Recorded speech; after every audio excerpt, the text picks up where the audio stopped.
বউ ধোকা, ছেলে সন্তান ধোকা, মা বাপ ধোকা, এগুলো ধোকা। আরে দুনিয়া গোটাটাই ধোকা বেটা। আল্লাহ বলছো আমাল হায়াতুদ দুনিয়া ইল্লা মাতাউল গুরুর। গুরুর আল্লাহ বলছে দুনিয়াটা ধোকা, দুনিয়াটা ধোকা। কামাই নাই, বাবার মুখে আর হাসি নাই। কামাই নাই, বিবির মুখে আর হাসি নাই। রোজগার নাই। হাজারো মা বাপ, আমি তো স্পষ্ট বলি, প্রতিদিন বলি এ কথা, মা বাপ গুলো পরিষ্কার বলে দেয় বেটা পড়লে ফর, না হলে বিদের জায়গা। বুঝছি তোমারে দিয়ে হইতো না, তার মানে কি আমার টাকা দরকার। বাপের হিসাব এটা, আমার টিয়া দরকার বেটা, বাইক বিল্ডিং করুম, জমি কিনুম, তুই টিয়া কামাই কর। এবার তোর আখেরাত থাকুক বা না থাকুক, তোর চরিত্র থাকুক বা না থাকুক, তোর পরকাল কি হবে এটা পরের বিষয়। আমার এখন নগদ কি দরকার? টাকা দরকার। করতি না জন বিদেশ যা, করতি না জন বাজারে দোয়ানদারি কর। হ্যাঁ, তার মানে লুবি লুবি লুবি। আমার আব্বা স্পষ্ট বলছিলেন, আমরা 5 ভাই, আমার আব্বা একটা ঘর করে দিয়ে যায় নাই।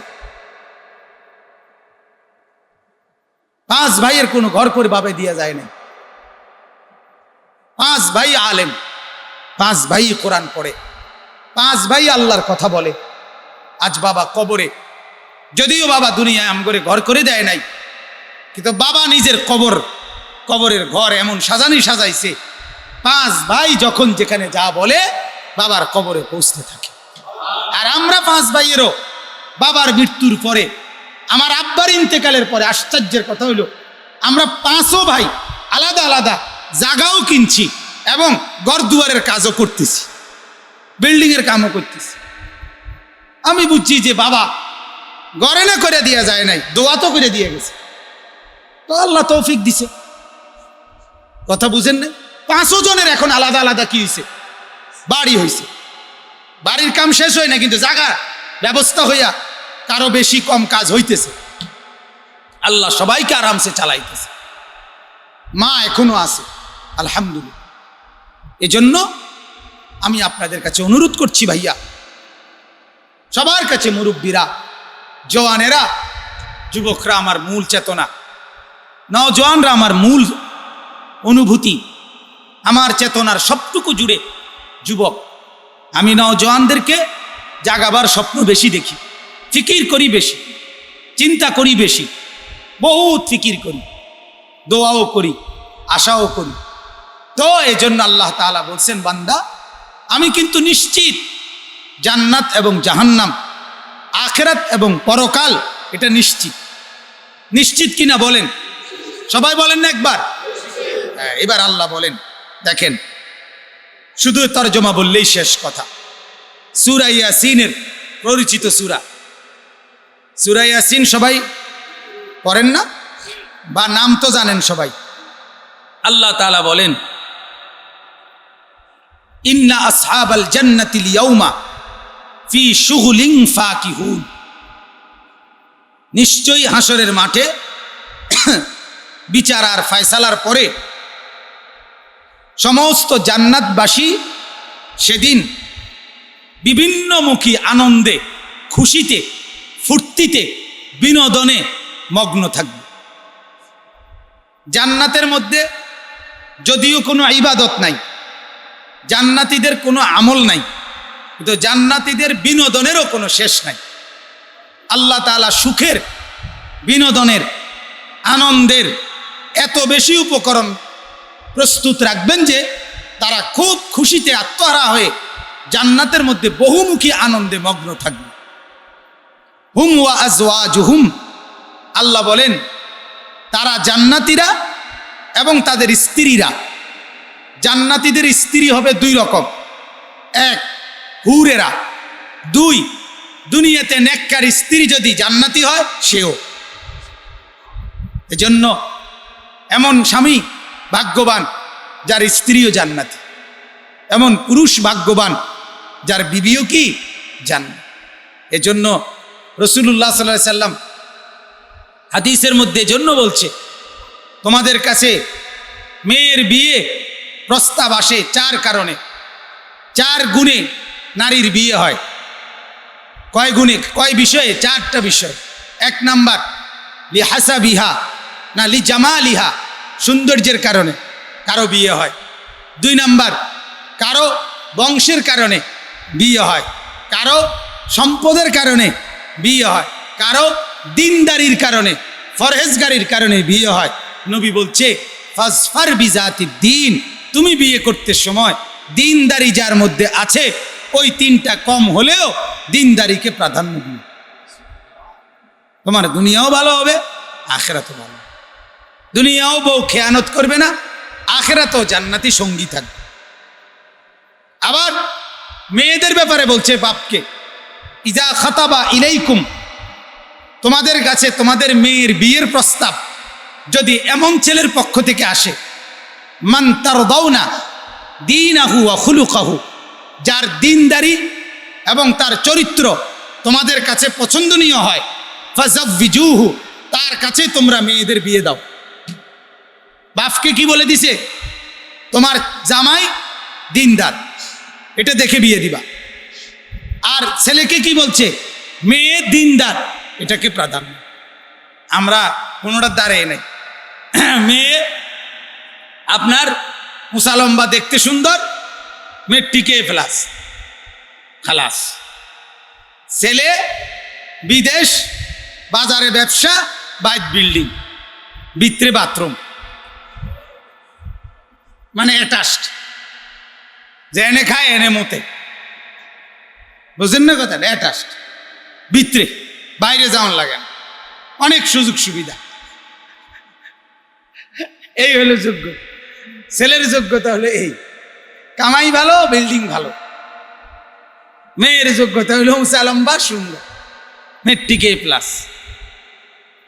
তো আল্লাহ তাআলা বলেন তাওহীদ, রিসালত, আখিরাতকে দৃঢ়তার সাথে দিলে বসানো, মজবুতের সাথে। তাওহীদ মানে লা ইলাহা ইল্লাল্লাহ, রিসালত মানে মুহাম্মাদুর রাসূলুল্লাহ, আখিরাত মানে আমাদের সকলকে আমাদের এই নির্দিষ্ট হায়াত শেষ করে পরকালে আল্লাহ তাআলার কাছে যেতে হবে, পুনরুত্থান হবে, কবর থেকে পুনরায় উঠানো হবে, হাসরের একটা মাঠ কায়েম হবে, সেখানে বিচার হবে, ফয়সালা হবে, এরপরে জান্নাত কিংবা জাহান্নাম মিলবে। এই বিষয়গুলোকে মেনে নেওয়া, দিলে বসিয়ে রাখা, এই বিষয়ের আলোকে নিজের জীবনকে পরিচালনা করা, থেকে আখিরাত। এই 3 জিনিস, তাওহীদ, রিসালত, আখিরাত, এটাকে পূর্ণভাবে নিজের দিলে বসানো, মন্দ আচরণগুলো দিল থেকে সরানো, উত্তম আচরণগুলো দিলে বসানো, এবং জীবনের 5টি অংশ আমাদের। ঈমান মানে আকায়েদ, বিশ্বাসগত কিছু বিষয়। ইবাদাত মানে আমল, আমলগত কিছু বিষয়। মুআমালাত, লেনদেন, পরস্পরের মধ্যে লেনদেন সম্পর্কিত কিছু বিষয়। মুআশারাত, সামাজিক আচার আচরণ, পরস্পরের আচার ব্যবহার, মায়ের সাথে আচরণ, বাবার সাথে আচরণ, স্ত্রীর সাথে আচরণ, সন্তানদের সাথে আচরণ, আত্মীয়দের সাথে আচরণ, মহল্লাবাসীর সাথে আচরণ, প্রতিবেশীর সাথে আচরণ, এরকম আচরণ। আর হলো আখলাক, নিজের চরিত্র। এই 5টা বিষয়কে ঠিক করা, আমার আকায়েদ ঠিক করা, ইবাদত ঠিক করা, মুআমালাত ঠিক করা, মুআশারাত ঠিক করা, আখলাক ঠিক করা। এক কথায় নিজেকে ইসলামের আলোকে গড়ে তোলা, নিজের জীবনকে সাজিয়ে তোলা। এটা হলো এই তাজকিয়ার, ইসলাহে নফসের, ইসলাহি মজলিসের মূল লক্ষ্য উদ্দেশ্য। নিজের গঠন, আত্মঘটন, নিজের পরিবর্তন, নিজের সংশোধন, এটা খুব দরকার, খুব জরুরি। আমাদের অধিকাংশ মানুষ আমরা অন্যের ফিকিরে ব্যস্ত থাকি বেশি, অন্যকে নিয়ে টেনশন করি বেশি, অন্যের পরিবর্তন, অন্যের সংশোধন কামনা করি বেশি, নিজের দিকে খবর রাখি কম। এই দুই চোখে অনেক দূর দেখি, কিন্তু নিজের কাছের নাক এটা দেখি। ঠিক এরকম এই চোখে অনেকের দোষ দেখি, অনেকের ত্রুটি দেখি, অনেকের অনেক কিছু দেখি, নিজের কিছুই দেখি। নিজের কোনো দোষ নাই, নিজের কোনো ত্রুটি নাই, নিজেকে খুব ভালো মনে হয়। এইটাকে পরিবর্তন করা দরকার। আল্লাহ তাআলা কোরআনুল কারীমের মধ্যে বলছেন, ফালা তুযাক্কু আনফুসাকুম, তোমরা নিজেই নিজেকে পবিত্র বানাইও না, মানে তোমার পবিত্রতা তুমি বলে দিও না। আমার মতো ভালো লোক হয়, আমার মতো লোক আপনি কই পাবেন, আমার মতো সৎ আর এই বাজারে কে আছে? এরকম নিজের গুণ, নিজের উত্তম নিজেই বলে ফেলা আল্লাহ নিষেধ করছে। হুয়া আ'লামু বিমানিত্তাকা, আল্লাহই ভালো জানেন কে তাকওয়াওয়ালা, কে আল্লাহ ভীরু। তাইলে আমি বলতে চাচ্ছি, এই ফিকিরটা ইসলাহে নফস, তাজকিয়া, এটাই মূলত আসলে পীর মুরিদ। এই পীর আউলিয়া বুজুর্গদের কাছে যুগ যুগ ধরে মানুষের যে আসা যাওয়া সম্পর্ক, এটার মূল উদ্দেশ্য এটা। যদিও এখন মূল উদ্দেশ্য থেকে অনেকখানে অনেক জায়গায় সরে গেছে কিছুটা, যার কারণে অনেকের বিভিন্ন আপত্তি মনে হয়। আসল কিন্তু লক্ষ্য উদ্দেশ্য একজন পীর, একজন মুরিদ, একজন শায়েখ তার একজন অনুসারী, একজন আলেম তার একজন অনুসারী, একজন নেককার বুজুর্গ তার কিছু অনুসারী। এই সম্পর্কের মূল টার্গেট ছিল এটা, নিজেদের পরিবর্তন, নিজেদের সংশোধন, নিজেদের ঈমান আমল সুন্দর করা। দেখেন, নির্দিষ্ট যারা মনে করেন এই যে মোবাইলে ওয়াজ রেকর্ড করেন, যাদের লক্ষ্য উদ্দেশ্য এগুলো মানুষকে প্রচার করবেন, তারা তো ভালোই লক্ষ্য উদ্দেশ্য। বেহুদা অনর্থক এই কেবল ঘুরে ছবি তুলবেন, এটা যেন বেহুদা না হয়, ফালতু কাজ না হয়, তাহলে গুনাহ হবে। এটাও যেন লক্ষ্য উদ্দেশ্যওয়ালা হয়, যে আমার উদ্দেশ্য নিয়ত, আমাদের বর্তমান ওলামায়ে কেরাম অনুমতি দিচ্ছেন দেখে আমরা এখন এগুলো ব্যবহারের অনুমতি দেই, নাহলে এগুলো বহুত আগে তারাই দিলাম। অর্থাৎ মূলত উদ্দেশ্য হলো সারা পৃথিবী জুড়ে হাজার হাজার লাখ লাখ মুসলমান সারা বিশ্বে এখন এই নিজেদের ব্যবসায়িক কারণে, নিজেদের চাকরিগত কারণে, নিজেদের বহু বিষয়ে এই বড় মোবাইল বাধ্যতামূলক ব্যবহার করতে হয় অনেকে। মানে তার এটা ছাড়া তার কাজটা হবে না।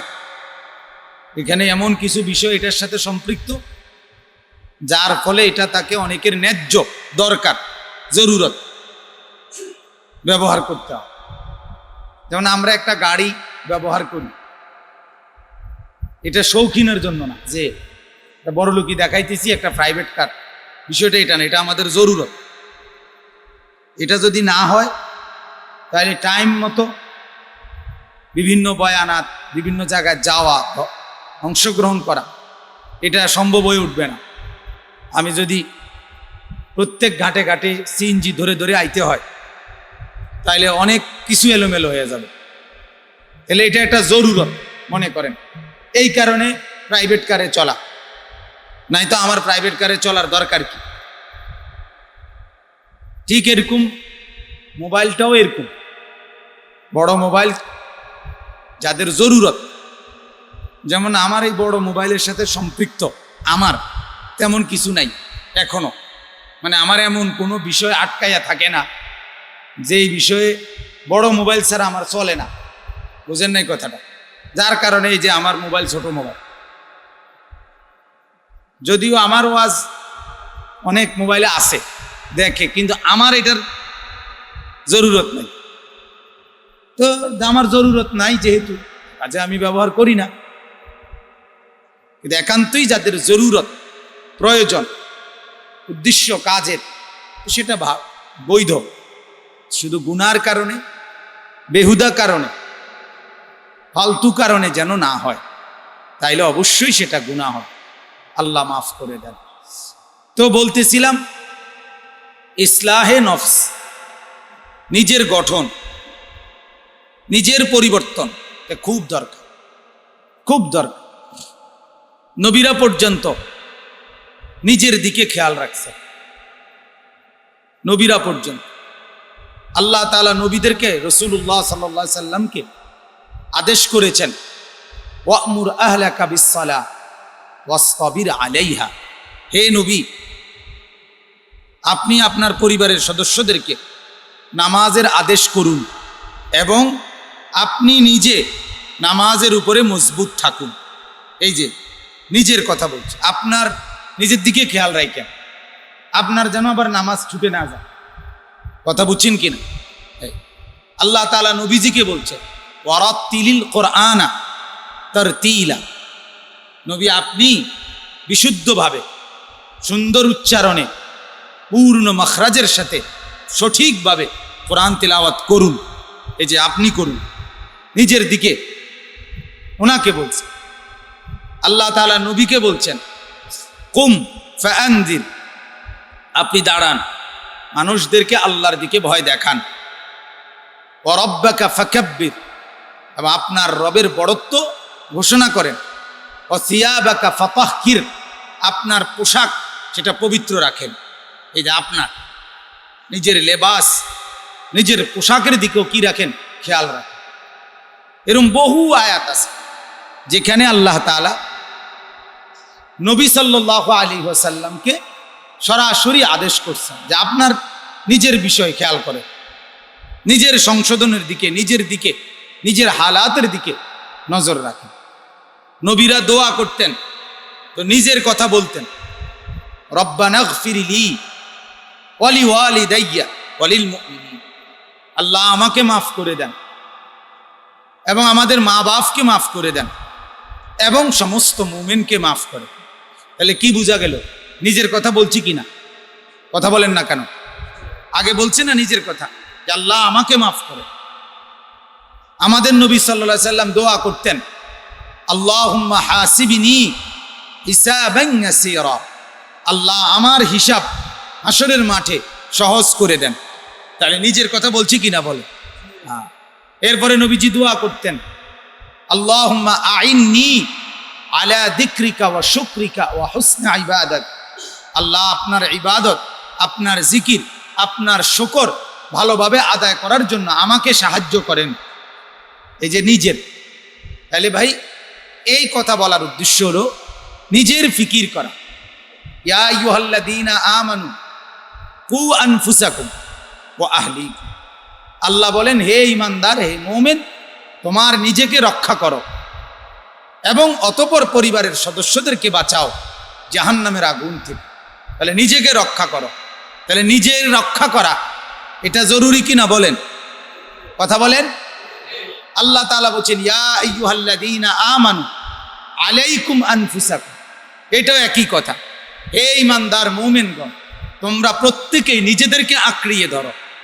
আজ আমরা অনেক সময় সন্তানের সুন্দর করতে গিয়ে, বিবি বাচ্চার সুখের দিকে তাকায়া, বাড়ি দালান বিল্ডিং তাদের জন্য করে দিতে গিয়ে নিজের আখিরাত বরবাদ করে দেয়। নিজে সুদে টাকা নিয়া সন্তানের মুখে হাসি ফুটাইতে চায়, হারাম রোজগার করে বিবি বাচ্চার মুখে হাসি ফুটায়, অবৈধ উপার্জন করে দালান বিল্ডিং করে সংসারের সবাইরে খুশি করে নিজের জাহান্নাম বরাদ্দ করে তারপরে তাদের মুখে হাসি ফুটায়। এটা তো ইনসাফেরও কথা না, এটা আল্লাহরও কথা না, এটা কোরআনেরও কথা না, এটা রসুলের কথাও না, এটা যুক্তিরও কথা না। এটা বুদ্ধিমানের কাজ না। অতএব প্রত্যেককে ফিকির করা যে আমার পরিবর্তন এটা জরুরি, সমাজের পরিবর্তন এটাও জরুরি, পরিবারের পরিবর্তন এটাও জরুরি, দেশের পরিবর্তন এটাও জরুরি, জাতির পরিবর্তন এটাও দরকার, গোটা পৃথিবীর পরিবর্তন এটাও দরকার। সবার আগে আমার নিজে বদলে যাওয়া দরকার, আমি ভালো হওয়া দরকার, আমার সংশোধন দরকার, আমার মধ্যে পুরা দিন আসা দরকার, আমার মধ্যে সুন্নত থাকা দরকার, আমার মধ্যে ইসলাম থাকা দরকার। এই অনুভূতি, এই ফিকির, এই চেতনা, এই জজবা, এটাই হলো ইসলাহি মাহফিল। কোরআনুল কারীমের মধ্যে আল্লাহ তাআলা বলছেন, নবী সাল্লাল্লাহু আলাইহি সাল্লামকে আল্লাহ তাআলা দায়িত্ব দিয়েছেন, কোরআনে আছে ইয়াতলু আলাইহিম আয়াতিহি। নবী এক নম্বর দায়িত্ব, মানুষের মাঝে তিনি আল্লাহর কোরআন তেলাওয়াত করবেন, মানুষকে কোরআন তেলাওয়াত করাবেন, শিখাবেন, শোনাবেন, এটা নবীর একটা দায়িত্ব। 2 নাম্বার ওয়ায়ুযাক্কিহিম, এই যে আলাদা দায়িত্ব আল্লাহ বলছে, নবী আর একটা আলাদা দায়িত্ব ছিল আল্লাহ রসুলের, মানুষের অন্তরকে শুদ্ধ করবেন, মানুষের অন্তরকে গুনাহমুক্ত করবেন, মানুষের অন্তরকে পবিত্র করবেন, ইউযাক্কি তাজকিয়া করবেন। আবার ওয়ায়ুআল্লিমুহুমুল কিতাবা ওয়াল হিকমা, এবং আরেকটা আলাদা দায়িত্ব, মানুষদেরকে আল্লাহর কোরআন এবং নবীর সুন্নাহ মতে তালিম পুরা হাতে কলমে শিখাইয়া দিবেন। তাহলে কোরআন এবং সুন্নাহর আমলটা মানুষকে হাতে কলমে শিখাবেন, এটা একটা কাজ। কোরআন তিলাওয়াত শিখাবেন, এটা আলাদা একটা কাজ। আবার মানুষের আত্মা, অন্তর, ভেতর পবিত্র করবেন, এটা আলাদা একটা কাজ। তাহলে তাজকিয়া, নিজের অন্তরকে শুদ্ধ করা, বিশুদ্ধ করা, এটা আমার ভাই একটা আলাদা ডিউটি। আমরাও বাচ্চাদেরকে পড়াই, আমরাও মাদ্রাসায় পড়াই, আমরাও মসজিদে নামাজ পড়াই, আমরাও জুমার বয়ান করি। আবার এই উম্মতের সাধারণ মানুষের সহ, নিজেদের সহ ইসলাহের ফিকির করা, তাজকিয়ার ফিকির করা, তাদের সংশোধনের, এটাও একটা আলাদা দায়িত্ব। এই কারণে আপনাদের কাছে আসা, আপনাদেরকে বলা। আজকে এই জন্য আপনাদের কাছে আমার বিনীত অনুরোধ, যারাই বসছেন মনোযোগ দিয়ে, প্রত্যেকের মধ্যে এই ফিকির নিয়ে বসা দরকার যে আমি আমাকে বদলাতে চাই। কাকে বলেন? নিজেকে। কাকে বলেন? এটা জরুরি। বর্তমান সময়ে সবাই সবাইকে নিয়ে ভাবে, নিজেকে নিয়ে ভাবেন খুব বেশি। ফেসবুকে, ইউটিউবে, মোবাইলে, অনলাইনে, সর্বত্র অপরকে সবাই উপদেশ দিতেছে, মানুষকে সবাই নসিহত দিতেছে। উপদেশের কোনো অভাব নাই, বুদ্ধির কোনো অভাব নাই, সাংবাদিকের কোনো অভাব নাই, বুদ্ধিজীবীর কোনো অভাব নাই। 12, 14 বছর, 16 বছর বয়স্ক ছেলেও এখন আপনার বুদ্ধিজীবী, সেও অনলাইনে মতামত দেয়, বুদ্ধি দেয়, জাতিকে দিক নির্দেশনা দেয়, এটা করা উচিত, ওটা করা উচিত, আমাদের আপনারা এটা কেন করছেন না, ওই করতেছেন না কেন, সেই করতেছেন না কেন, ওলামায়ে কেরাম এই করছে না কেন, হুজুররাই করতেছেন না কেন। হুজুররা সব করতো, আর আমনে বইয়ে বইয়ে মোবাইল টিপতেন, এই তো কাম, এই না কাম সব আমি করতাম, আর আমনে বইয়ে বইয়ে কি টিপতেন, মোবাইল টিপতেন, এই তো কাম, এটাই তো ইনসাফ। কাজ সব আমার কান্দে চাবাইয়া আমনে বইয়ে বইয়ে কি চিরে চাবাইতেন, এই নি কাম। কথা তো ছিল আমরা সবাই মিলে কাজ করা, ঠিকই না বলেন না? উম্মতে মুহাম্মদীর প্রত্যেকটা সদস্য জিম্মাদার। কুনতুম খায়রা উম্মাহ উখরিজাত লিন-নাস। আল্লাহ তাআলা বলছে তোমরা সকলে আখিরি নবীর উম্মত, শ্রেষ্ঠ উম্মত তোমরা। তোমাদের সবাইকে বের করা হয়েছে মানুষের প্রয়োজনে। তা'মুরুনা বিল মা'রুফ ওয়া তানহাউনা আনিল মুনকার। অপরকে কল্যাণের আদেশ করা, নেক কাজের আদেশ করা, গুনার কাজ থেকে নিষেধ করা, এটা উম্মতে মুহাম্মদীর মুসলমান প্রত্যেকটা সদস্যের দায়িত্ব। কথা বোঝেন নাই? সেটা শুধু বক্তার দায়িত্ব না, এটা শুধু ওয়াইজের দায়িত্ব না, বরং প্রতিটা সদস্যের দায়িত্ব, প্রতিটা সদস্য।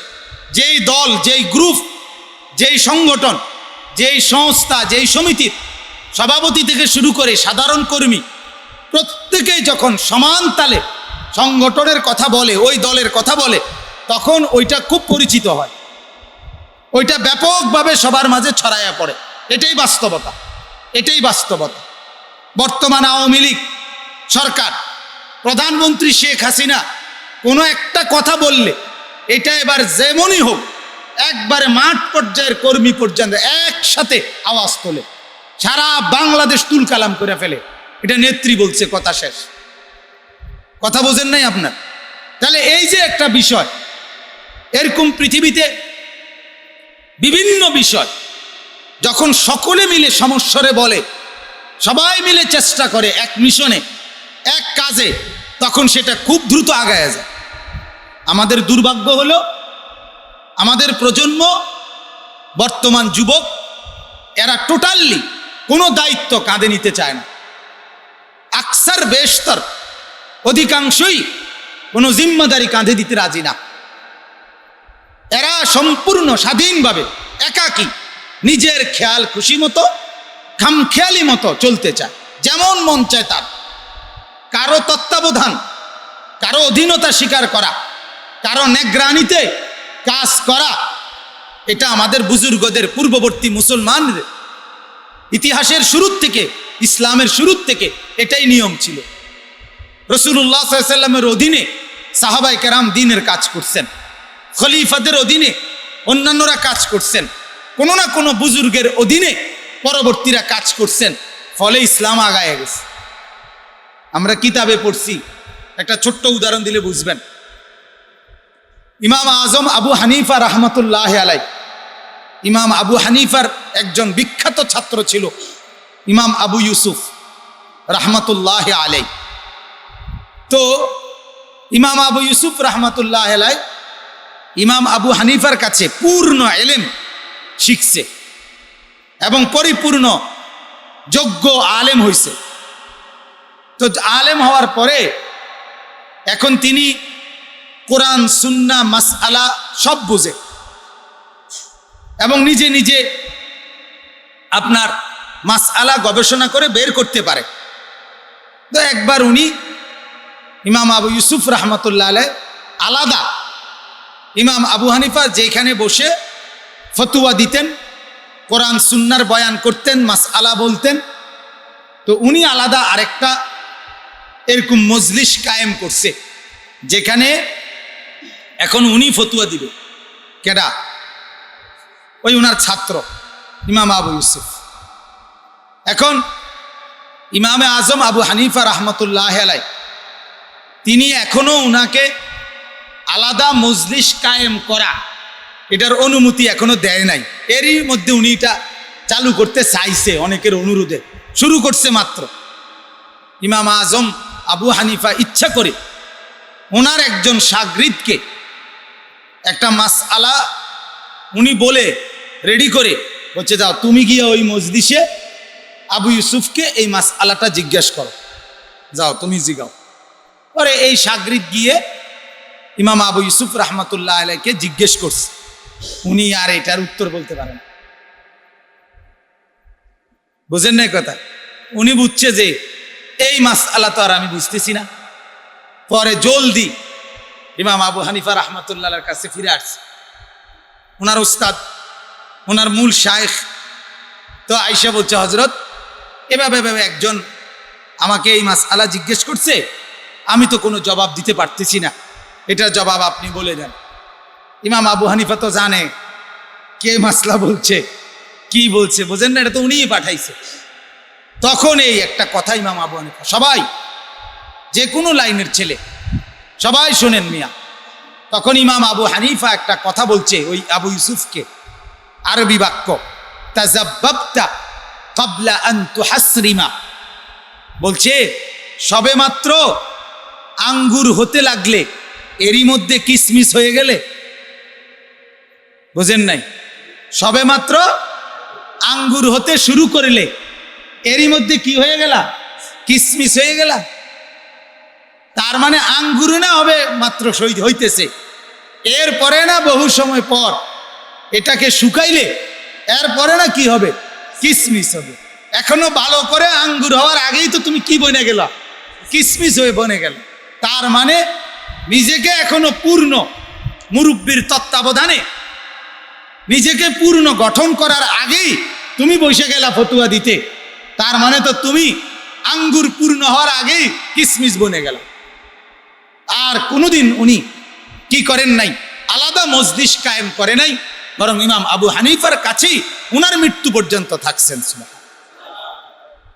আমার ভাই, অতএব আমি আপনাদের কাছে এটাই বলতে চাই, একজন মুরব্বী, একজন মুজাক্কি, অর্থাৎ যিনি আপনাকে নেগরানি করবেন, আপনাকে তত্ত্বাবধান করবেন, আপনাকে ভালো মন্দ দেখবেন, আপনার দুনিয়া আখিরাত এই বিষয়ে খেয়াল রাখবেন, চলা ফেরা, কথাবার্তা, উঠা বসা, লেনদেন, আচার ব্যবহার, উচ্চারণ, সব কিছু এরকম কারো তত্ত্বাবধানে চললে, স্কুলের হোক, কলেজের হোক, ইউনিভার্সিটির হোক, জেনারেল শিক্ষিত হোক, মুসলমান তো কথা বলেন না, সবাই আমরা মুসলমান না?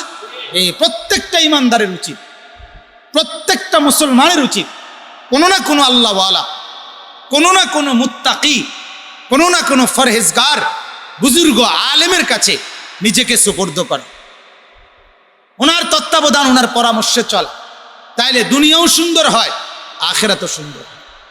বাংলাদেশের বুয়েট প্রকৌশল বিশ্ববিদ্যালয় যেটা, এই বুয়েটের একজন প্রফেসর, উনি জেনারেল শিক্ষিত এবং বড় ইঞ্জিনিয়ার, প্রফেসর হামিদুর রহমান, এখনো জীবিত আছেন, বয়স্ক মুরব্বী প্রফেসর হামিদুর রহমান।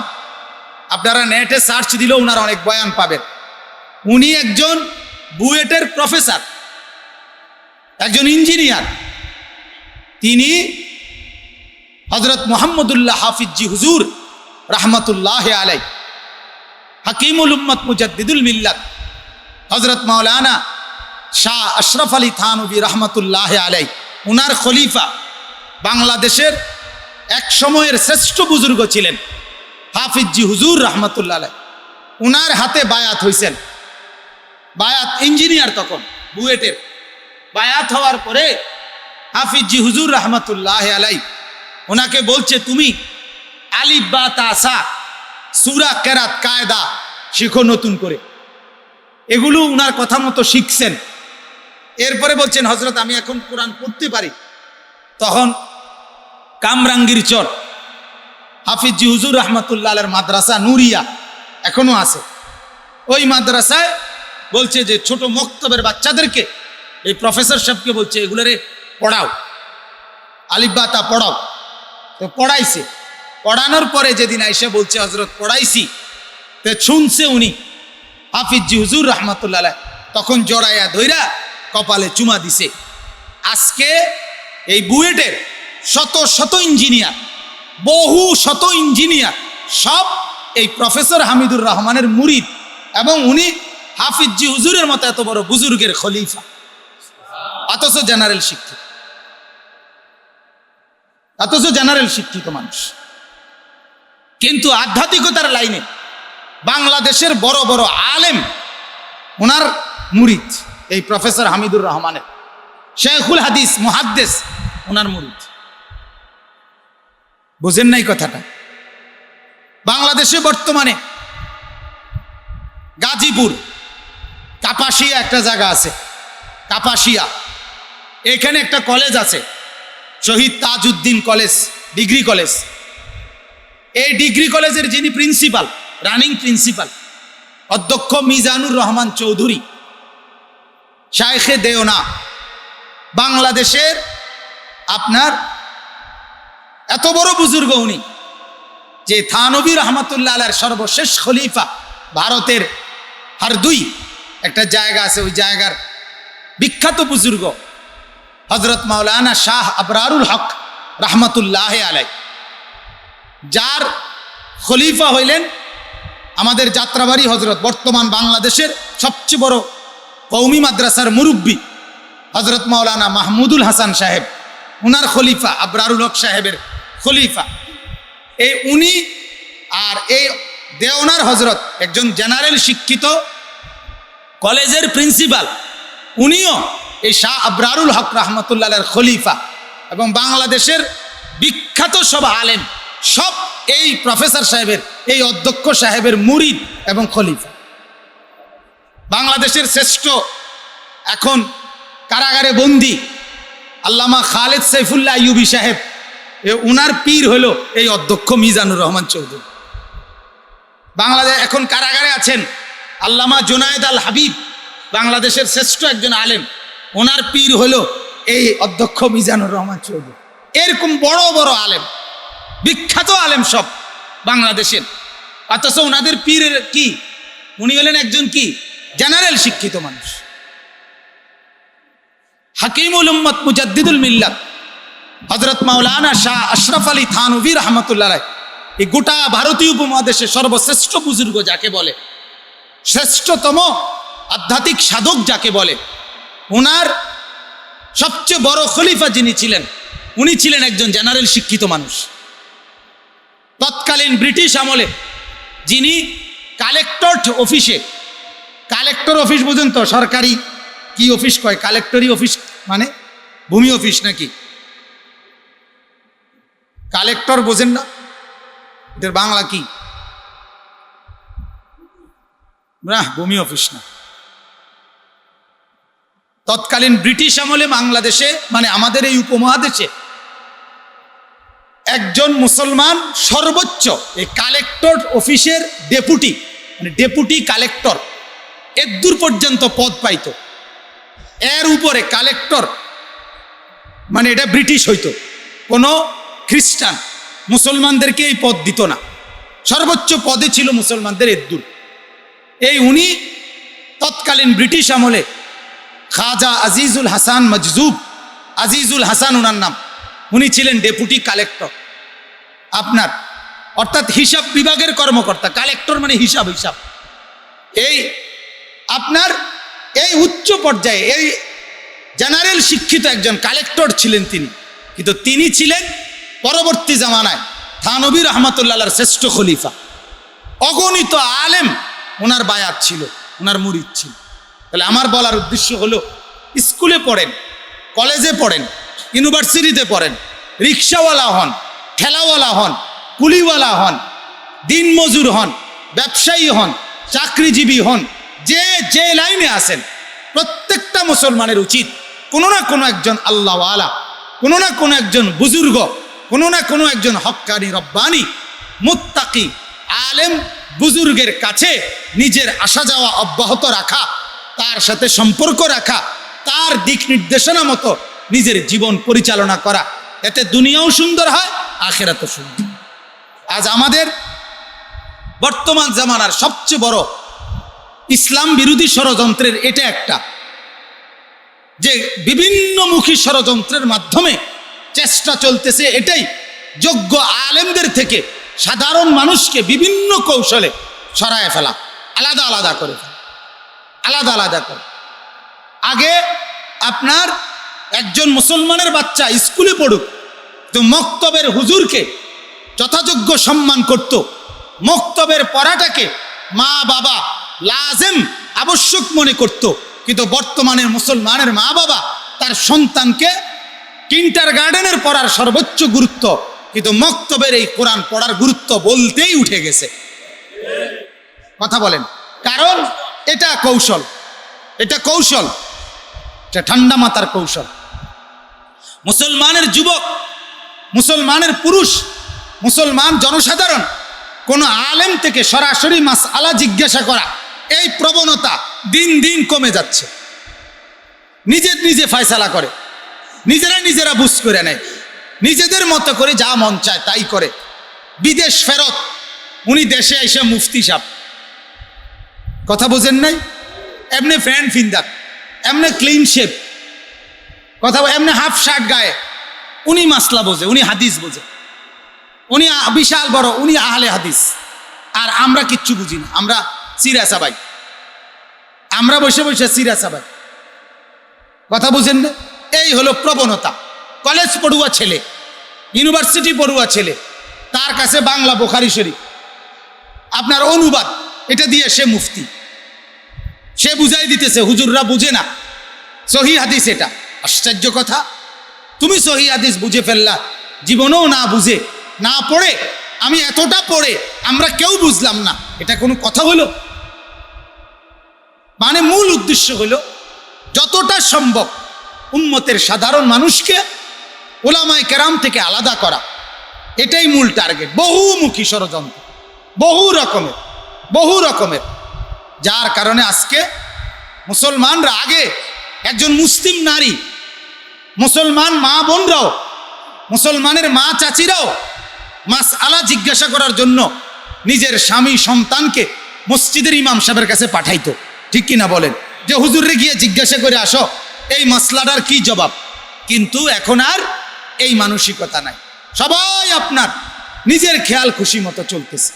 এই জন্য ভাই লম্বা কথা বললাম, এই সবটা কথার মাকসাদ হলো আমি আপনাদেরকে এটা বুঝাইছি যে কোনো আলেম, কোনো ওলামায়ে কেরাম তাদের তত্ত্বাবধানে থেকে কোরআন সুন্নাহ মতে চললে আপনার দুনিয়াও সুন্দর, আখিরাতও সুন্দর।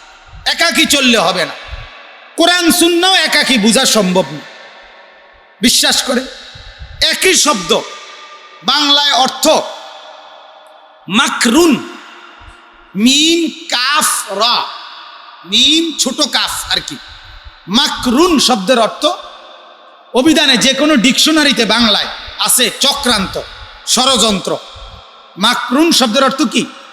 চক্রান্ত।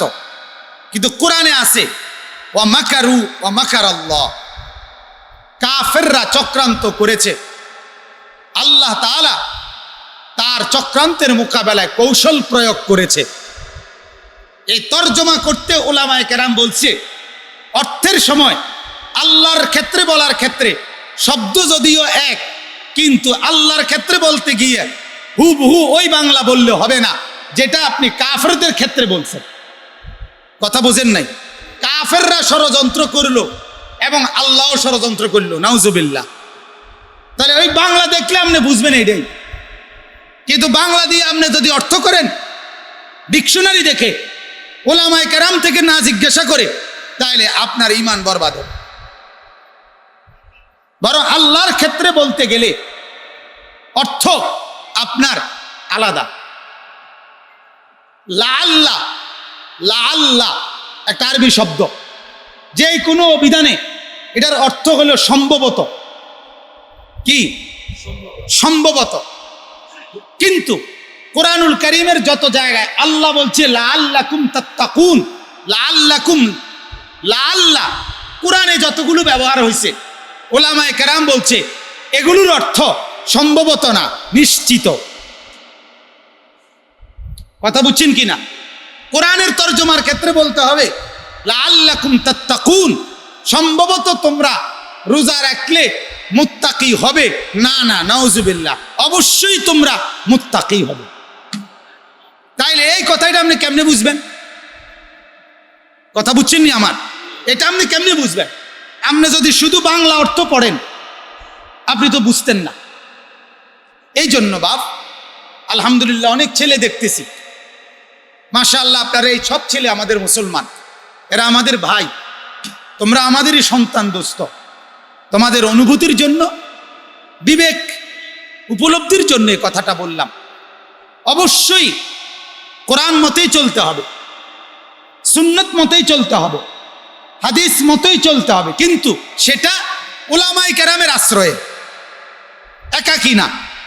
আল্লাহ তাআলা শুধু কোরআন নাজিল করে নাই, আল্লাহ তাআলা আগে রিজাল, আগে ব্যক্তিকে নাজিল করছে, পাঠাইছে, এরপরে কোরআন নাজিল করছে। আগে মানুষটাকে পাঠাইছে, এরপরে কোরআনটাকে পাঠাইছে।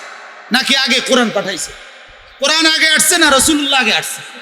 তো কে আগে আসছে? রিজাল, ব্যক্তি, যিনি বুঝাইয়া দিব উনি আগে আইছে।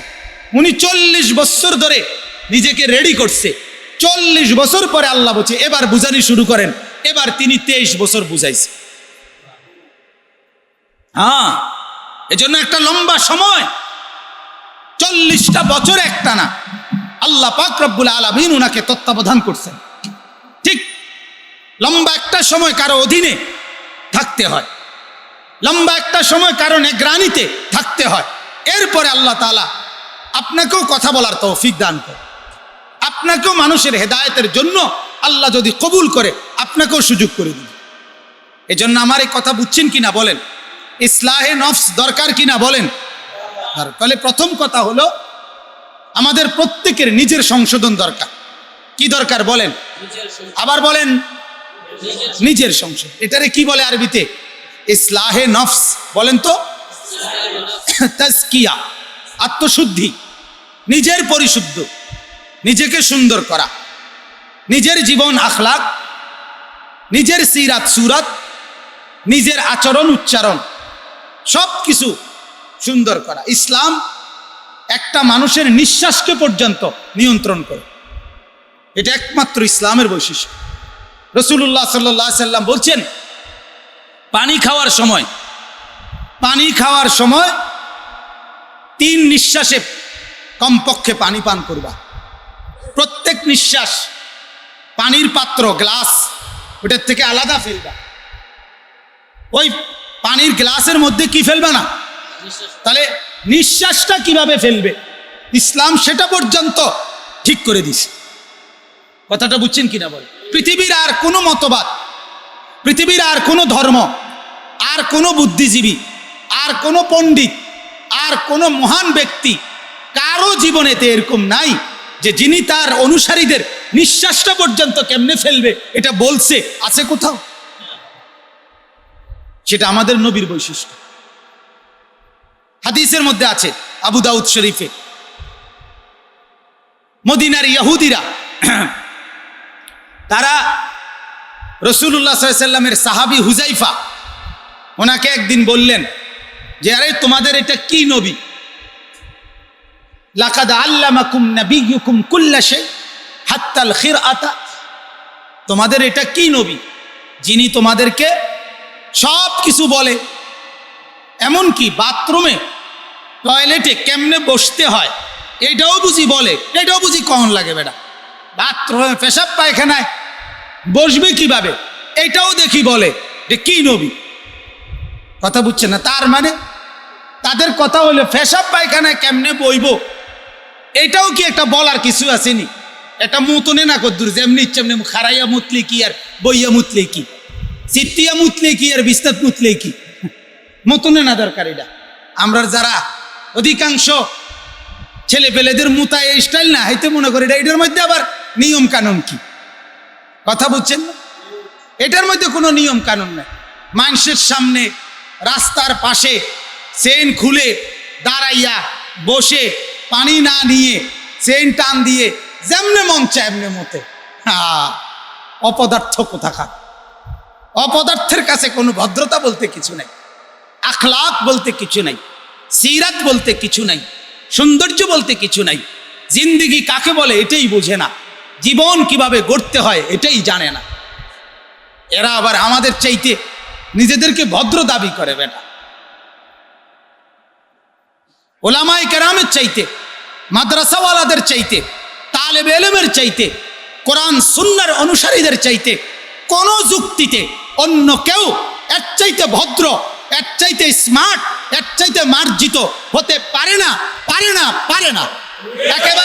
একেবারে দৈন্তান নাই কেন না, কোনো যুক্তিতে না বেটা, কোনো যুক্তিতে না। বাহারি চুল আর বাহারি প্যান্ট, বহু কালারের বহু মডেলের, এটাকে ভদ্রতার মাপকাঠি বলে না। তো ওই ইহুদি বলল, এটা তোমাদের কি নবী যে একবারে কেমনে বইতে হয় পেশাব পায়খানায় সেটাও বলে দেয়? আল্লাহ নবী সাল্লাল্লাহু আলাইহি ওয়াসাল্লাম বলছেন এটা বাম দিকে বাথরুম টয়লেটে বসতে বাম রানের উপরে চাপ দিয়ে, একটু চাপ বেশি দিয়ে বসা, এটা সুন্নাত। কথা বুঝছেন? তো ওই সাহাবী তখন বলতেছে, উনি তো হে মনে করছে এটা বললে উনি লজ্জা পাবে, বুঝেন নাই?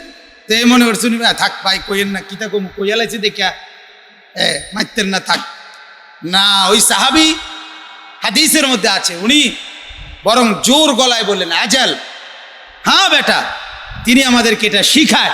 শুধু এটা না, টয়লেট বাথরুমের মধ্যে পেশাব পায়খানার পরে কিভাবে আমরা ঢিলা ব্যবহার করব, কয়টা ঢিলা ব্যবহার করব, তিনি আমগরে ওইটাও শিখায়। মানে উনি আরো এক লাইন বাড়াইয়া কইছে, বোঝেন না কথা? হে মনে করছে এর দূরে শরম পাইব, তিনি আরো কদ্দূর কি করছে, বাড়াইয়া বলছে। শুধু এটা না বেটা, 3টা ঢিলা ব্যবহার করতে হয়, এটাও তিনি আমাদেরকে বলে দিছে। এটাও আমাদেরকে বলে দিছে। ঢিলাটা যাতে হাড্ডি না হয়, ঢিলাটা যাতে গোবর না হয়, এটাও আমাদেরকে বলে দিছে। হ্যাঁ, এজন্য আমার ভাই, নিজের সুন্দর, নিজের আদব আখলাক চলাফেরা, এটার পরিবর্তনের জন্য এই মজলিসগুলো ফায়দা হয়। এবং এই একা শুধু মজলিস না, চেষ্টা করবেন আপনারা ওলামায়ে কেরামের মজলিসে বেশি বেশি যেতে, দেখবেন ফায়দা হবে। আমার শায়েখ আরিফ বিল্লাহ আল্লামা মুফতি মুশতাকুর নবী সাহেব হজরতের মাদ্রাসায় কোটবাড়ি সুধন্যপুর কুমিল্লা প্রত্যেক ইংরেজি মাসের শেষ শনিবার ইসলাহি মজলিস হয়, সেখানে যাওয়ার চেষ্টা করবেন। দেখবেন দিলের খোরাক পাবেন, রুহের খোরাক পাবেন, নিজের ভিতরে আখেরাতের ফিকির পাবেন। এই নওজোয়ান ছেলেরাও বলি, এমনি এমনি বদলাবে না ভাইয়া তোমার জীবন। তুমি বন্ধুদের সাথে চললে আর মোবাইলের কাছে থাকলে তোমার জীবন সুন্দর হবে না।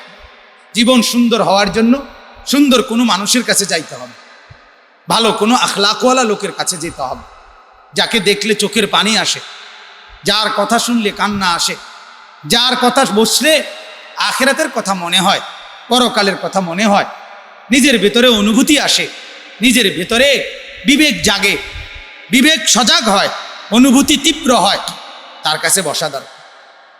এজন্য চেষ্টা করবেন। আমার মাদ্রাসায় আলহামদুলিল্লাহ গত মাস থেকে আমরা প্রতি ইংরেজি মাসের 2য় শনিবার ইসলাহি মজলিস চালু করা হয়েছে। আপনাদের সবার দাওয়াত। মৌলানা মোহাম্মদ, ওনাকে তো বলছি আপনার সাথে সব নিয়ে যাবে, সবাই খাওয়া বলছি, সবার জন্য মেহমানদারের ইন্তজাম। তো সবাই যাওয়ার চেষ্টা করবেন। এই অক্টোবর মাসেরটা হয়ে গেছে, নভেম্বর মাসের 13 তারিখ। উদ্দেশ্য আরও আছে, যত মজলিস হয় আপনারা গেলে ফায়দা হবে। আল্লাহ তাআলা আপনাদেরকে তৌফিক দান করেন, সকলেই বলেন আমিন। আমার ভাই, আমি আপনাদেরকে একটা উদাহরণ, কয়েকটা আয়াত শুনাইতে চাই।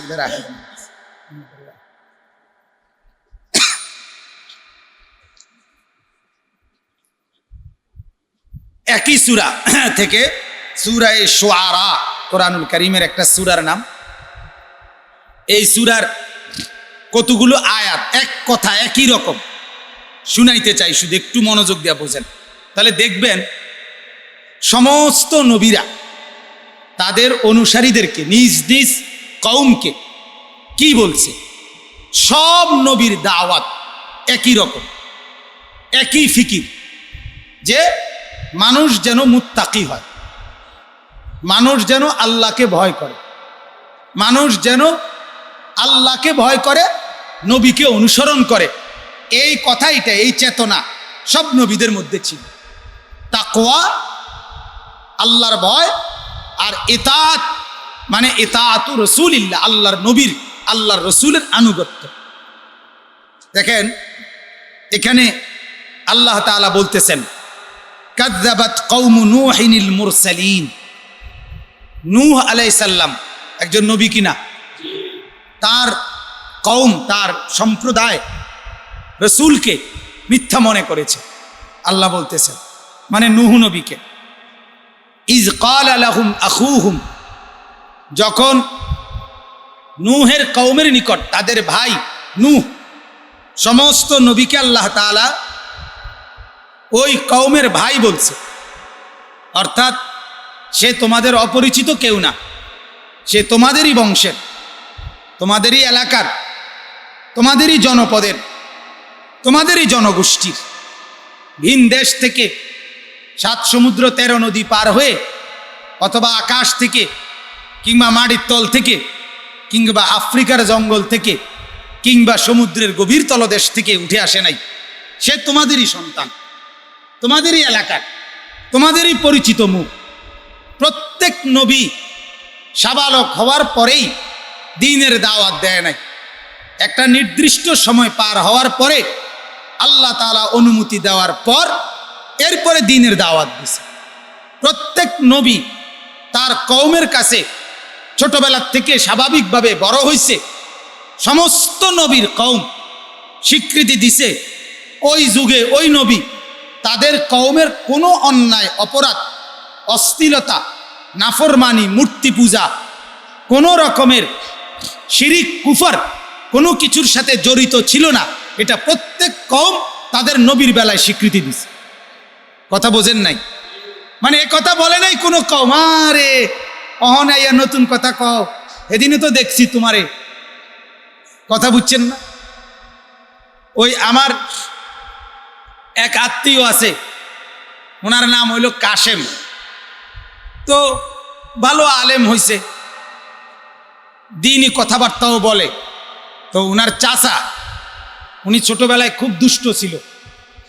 তো ওনার চাচা একদিন কয়, কাশেম তুই অনুবাদ করস, ভালো ভালো কথা কস, তোর মনে আসেনি তুই তো কত গাছে উঠটা, মানে উনি গাছে উঠা মানুষের ডাক দিত, ডাক দিলে কাছে আইলে নিচে বরাবর আইলে ও গাছের তে ফেসাব করে দিত মাথা। বুঝে তো কইল আর কি যে কাশেম তুই অন ভালা ভালা কথা কস, তুই দি ছোট থাকতে কত মানুষের মাথাত মুইতে দিস। তো এটা তো হইল মানুষ স্বাভাবিক অন্যদের বেলা। তো কোন নবীর বেলায় ওনার কওমে কথা বলে নাই যে তোমারে তো দেখছি আগে সদর বদর, হ্যাঁ উল্টা পাল্টা না।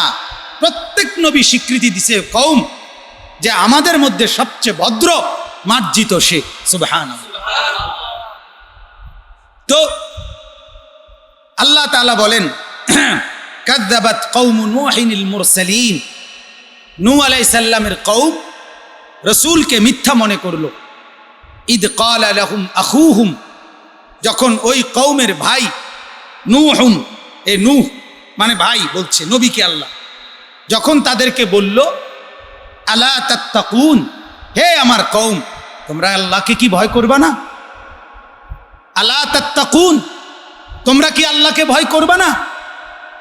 এরপরে বলছে ইন্নী লাকুম রাসূলুন আমিন, নিশ্চয়ই আমি তোমাদের জন্য বিশ্বস্ত রাসূল, আল্লাহর পক্ষ থেকে প্রেরিত, এবং আমি বিশ্বস্ত।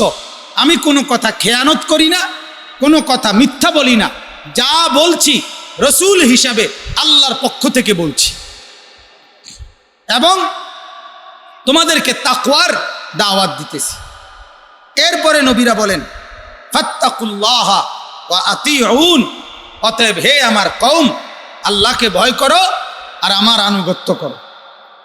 এরপরে বলেন ওমা আসআলুকুম আলাইহি আজরান ইন আজরিয়া ইল্লা আলা রাব্বিল আলামিন, হে আমার জাতি এটা আমার বেতনভুক্ত চাকরি না, এর বিনিময়ে আমি নির্দিষ্ট কোনো অঙ্কের টাকা উজরত বিনিময় চাচ্ছি না তোমাদের কাছে, বরং আমার এই তোমাদেরকে ডাকা, তোমাদেরকে বলা, তোমাদেরকে তাকওয়ার উপদেশ দেওয়া, আমার আনুগত্যের সবক দেওয়া, আল্লাহর কথা বলা, এটার মাকসাদ, এটার প্রতিদান আমি আল্লাহ রব্বুল আলামিনের কাছেই কেবল চাই। এতে দেখেন এই নবী নূহ তার কওমকে কি বলছে? তাকওয়া। কি বলছে বলেন না? তাকওয়া, একই কথা। দেখেন এরপর আল্লাহ বলেন কাযযাবাত আদুল মুরসালিন, আদ একটা জাতি, ওই জাতির নবী ওনার নাম ছিল হুদ। ওই জাতীয় তাদের রাসূলকে মিথ্যা মনে করছে। ইজ ক্বালা লাহুম আখুহুম হুদুন, যখন তাদের ভাই, ওই কওমের ভাই হুদ তাদেরকে বলল আলা তাত্তাকুন, তোমরা আল্লাহকে কি ভয় করবা না? একই কথা। নূহ নবী কি বলছে? এটাই বলছে। এখন হুদ আলাইহিস সালাম কি বলছে? এটাই বলছে ইন্নী লাকুম রাসূলুন আমিন, একই কথা, আমি তোমাদের জন্য বিশ্বস্ত রাসূল। ফাত্তাকুল্লাহ ওয়া আতিউন, তোমরা আল্লাহকে ভয় করো, আমার আনুগত্য করো। ওমা আসআলুকুম আলাইহি মিন আজরিন ইন আজরিয়া ইল্লা আলা রব্বিল আলামিন। আমি কোনো বিনিময় চাই না, বিনিময় চাই কার কাছে? আল্লাহর কাছে। একই কথা। কাদ্দাবাত সামুদুল মুরসালিন, সামুদ একটা জাতি, ওরাও তাদের রসুলকে মিথ্যা মনে করছে। ইজ ক্বালা লাহুম আখুহুম সালিহুন, ওই জাতির নবীর নাম ছিল সালেহ আলাইহিস সালাম। তারা তাদের ভাই সালেহকে যখন তিনি তাদেরকে বললেন আলা তাত্তাকুন, তোমরা কি আল্লাহকে ভয় করবা না? একই কথা। ইন্নী লাকুম রাসূলুন আমিন, এই অর্থ আর বলার দরকার নাই, মানে একই কথা। ফাত্তাকুল্লাহ ওয়া আতিউন ওয়ামা আসআলুকুম আলাইহি মিন আজরিন ইন আজরিয়া ইল্লা আলা রব্বিল আলামিন। এরপরে দেখেন কাদ্দাবাত কওমু লুতিনিল মুরসালিন, লূত আলাইহিস সালামের কওম, আল্লাহ বলেন তারাও মিথ্যা মনে করছে নবী লূতকে। ইজ ক্বালা লাহুম আখুহুম লূতুন আলা তাত্তাকুন, এই লূত আলাইহিস সালাম তার কওমকে বলছে আল্লাহকে কি ভয় করবা না? একই কথা। এরপরে কাদ্দাবাত আসহাবুল আইকাতিল মুরসালিন, বন আর জঙ্গলের মধ্যে থাকতো একটা অধিবাসী, তারাও তাদের রসুলকে মিথ্যা মনে করছে। আল্লাহ বলেন তাদের রসুলের নাম ছিল শুআইব আলাইহিস সালাম। ইজ ক্বালা লাহুম শুআইবুন আলা তাত্তাকুন, শুআইব তখন বলল তোমরা কি আল্লাহকে ভয় করবা না? ইন্নী লাকুম রাসূলুন আমিন, আমি তোমাদের বিশ্বস্ত রসুল। এইভাবে আমার বাপ, এটাই আমি শুধু দেখাইলাম যে সমস্ত নবী একই কথা বলছে, ফাত্তাকুল্লাহ, কাকে ভয় করো? ওয়া আতিউন, এবং আমার আনুগত্য করো। আমাদের নবী আইসাও একই কথা বলছে। আজকে নবীর পরে নবীর ওয়ারিস উলামায়ে কেরামও একই কথা বলতেছে। আমরাও আপনাদেরকে এখন এই একই কথা বলতেছি, আল্লাহকে ভয় করেন, আল্লাহকে ভয় করেন, আল্লাহকে ভয় করেন, আল্লাহকে ভয় করেন, আল্লাহকে ভয় করেন। দোস্ত, আজ আমাদের জীবন থেকে এক পিঁপড়াকে আমরা ভয় পাই, এক পিঁপড়ার কামড়কেও আমরা নিজের মধ্যে হতে দেই না। একটা পিঁপড়া কামড় দোক, এটাও কেউ চায় না। একটা বিচ্ছু কামড় দোক, এটাও কেউ চায় না। প্রত্যেকেই নিজেকে সেফ করতে চায়। একটা মশার কামড় কেউ সহ্য করতে চায় না, একটা মাছির ভ্যান ভ্যান কেউ সহ্য করতে চায় না। তাইলে সবাই এক ছোট্ট মশা মাছিকে পর্যন্ত ভয় পান, এক পিঁপড়াকে ভয় পান, অথচ এই কায়নাতের মালিক আল্লাহকে কেন ভয় পান না? জাহান্নামকে কেন ভয় পান না? কেন বলেন? আখিরাতকে কেন ভয় পান না? কবরকে কেন ভয় পান না? হাসরের মাঠকে কেন ভয় পান না? বিচারের ময়দানকে কেন ভয় পান না? মিজানের পাল্লাকে কেন ভয় পান না? ফুলসিরাত পার হওয়াটাকে কেন ভয় পান না? কেন? এগুলো মিথ্যা বলে না? কথা বলেন না, সবাই বলেন এগুলো মিথ্যা না? তাইলে এগুলো আফ্রিকার জঙ্গল আপনারা যারা দেখেন নাই, অথচ আপনারা আফ্রিকার জঙ্গলকে বিশ্বাস করেন না। আপনারা যারা এখানে বসছেন সবাই আমেরিকা দেখছেন চোখে চোখে সরাসরি, তো আমেরিকা আছে বিশ্বাস করেন না, লন্ডন বিশ্বাস করেন না। তাহলে এর চাইতে তো নিশ্চিত, এর চাইতে তো অকাট্য তথ্য, আল্লাহ যেটা বলছে এটা, রসুল যেটা বলছে এটা, কোরআন যেটা বলছে সেটাকে কেন মানি না? কেন মানি না?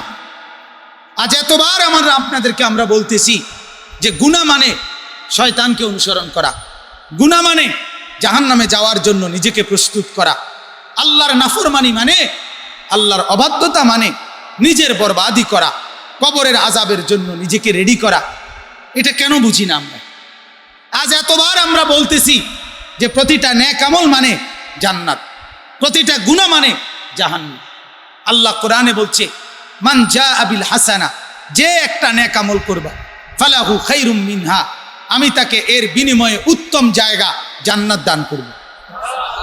আবার আল্লাহ বলছে মান জাআ বিসাইয়্যিআ, যে একটা গুনাহ করবা ফাকুব্বাত বুজুহুহুম ফিন্নার, আমি তাকে উপর করে তার মাথা, কপাল, চোখ, নাক, মুখ এটা নিচের দিকে নামাইয়া পা দুইটা উপরের দিকে তুলে উপর করে হেসরাইয়া তাকে জাহান্নামের মধ্যে ফেলব। আল্লাহ তাআলা বলে আজকে নাফরমানি বান্দা, আমল নামা যদি বাম হাতে দেওয়া হয়, ফেরেশতা যখন তোমার বাম হাতে হাসরের ময়দানে আমল নামা দিবে, তুমি তখন চিৎকার করবা, চিৎকার করবা, চিৎকার, হাহাকার শুরু করবে আর বলবে হালাকা আন্নি সুলতানিয়া, আমার বাদশাহী আজ, রাজত্ব ক্ষমতা চলে গেল। মা আগনা আন্নি মালিয়া, আমার মাল আর সম্পদ কোনো কাজে আসলো না।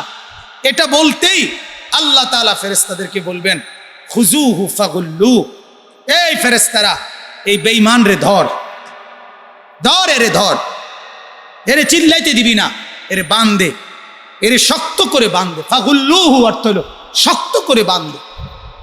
সুম্মাল জাহিমা সাল্লু, অতঃপর বেঁধে তাকে জাহান্নামের মধ্যে ফেলে দে।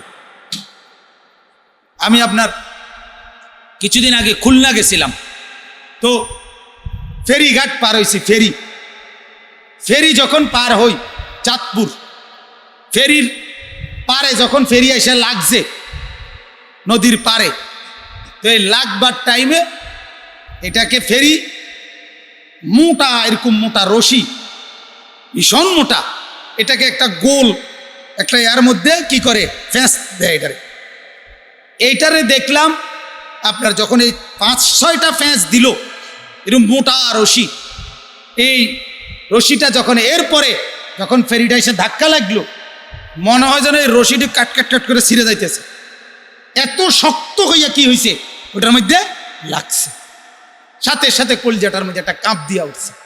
এই কথা আমি তখন আমার সাথে যারা ছিল তাদেরকে আমি তখন বলছিলাম, দোস্ত দেখো, এই ফেরির এই ঘাটের বাঁধা রশি যেমন টাইট করে বাঁধে, রব্বুল আলামিন সেদিন ফেরেশতাদেরকে বলবে খুজুহু ফাগুল্লু, এই বেঈমান রে ধর, এর শক্ত করে বাঁধ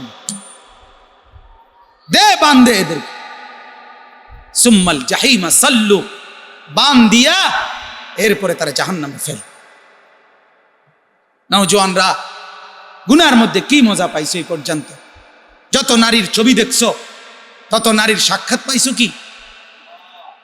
যত হিন্দি সিনেমার নর্তকী দেখছো তাদের ছোঁয়া, তাদের জুতার ফানি কিংবা তাদের পায়ের ধুলি মাথায় মাখতে পারছো? তাদের চরণ ধুলিও তো পাও নাই, শুধু তো দেখেই গেলা, শুধু তো দেখেই গেলা। নামাজ না পড়ে কত শান্তি পাইছো এই পর্যন্ত? বলো না বাপ, কত শান্তি পাইছো? সমাজে ইজ্জত কি পাইছো বেনামাজি হইয়া? হ্যাঁ বলো না বাপ, কে তোমারে কোন দামটা দিছে বলো?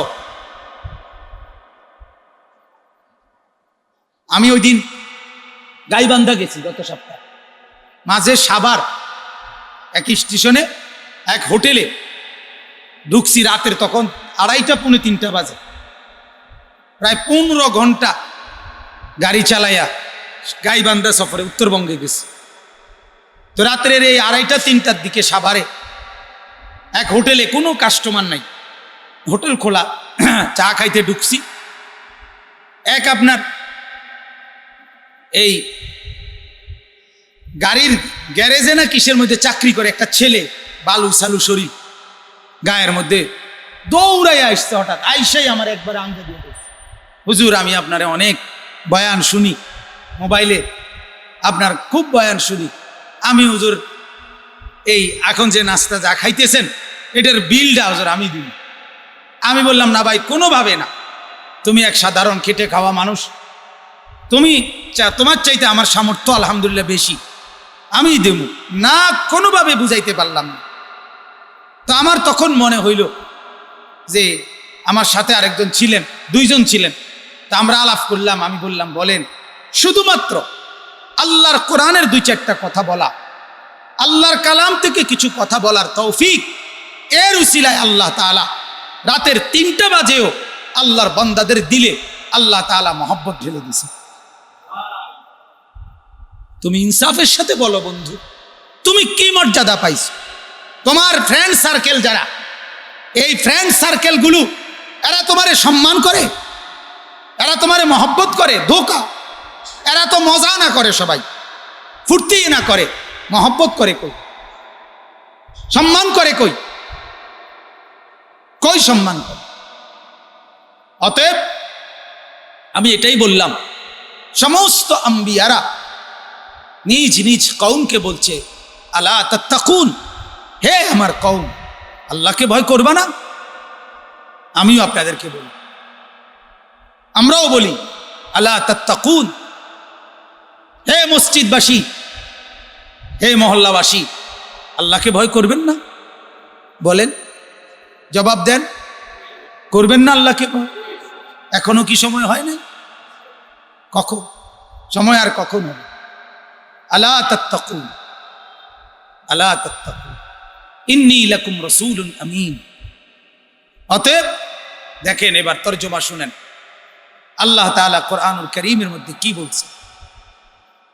আজ আমরা দফায় দফায় আপনাদেরকে বলছি একই কথা, ঘুরে ফিরে বাপ সব আলেমদের কথা একই, সব বুজুর্গদের কথা একই, কারণ কোরআন তো একটাই, হাদিস তো একটাই, ঠিকই না বলেন? যে মাসে যেই আসুক, যিনি কথা বলুক, ঘুরে ফিরে কথা একটাই, আল্লাহকে ভয় করে। ওই যে বললাম, নূহ আলাইহিস সালামও বললেন একই কথা, হুদ আলাইহিস সালামও বললেন একই কথা, শুআয়ব আলাইহিস সালামও বললেন একই কথা, লূত আলাইহিস সালামও বললেন একই কথা। সবাই বললেন আলা তাত্তাকুন, আলা তাত্তাকুন, আলা তাত্তাকুন ফাত্তাকুল্লাহ ওয়া আতিউন, হে আমার কওম, আল্লাহকে ভয় করো, আল্লাহকে ভয় করো। আজ নওজওয়ানরা কি বানায় ফেলছেন এক একজনের চেহারা, নামাজ না পড়ে জিন্দেগিটা কেমন বানায় ফেলছেন। মা বোনগুলো যে বেপর্দা, শান্তি বলতে তো নাই, শান্তি বলতে তো নাই। বউয়ে জামাইরে বিশ্বাস করে না, জামাই বউরে বিশ্বাস করে না, ফুলা মাইয়ারে বিশ্বাস করে না, মাইয়া ফুলারে বিশ্বাস করে না। আহা, এক এক ঘরে আপনারা আল্লাহর কসম, আমগো কাছে তো রাত্রিবেলা দিনের বেলা হাজারো মানুষ মোবাইলে কথা বলে কান্দে, পারিবারিক কষ্টের কথা বলে কান্দে। 26 বছরের হুজুর, 26 বছরের রোজগার, আইসা দেখি ভাই বউয়ে কিচ্ছু রাখে নাই, সব তসতস করে দিছে। 18 বছরের সব সম্পদ কামাই রোজগারি বরবাদ করে দিছে। সেদিন এক ছেলে বলতেছে 9 বছর হুজুর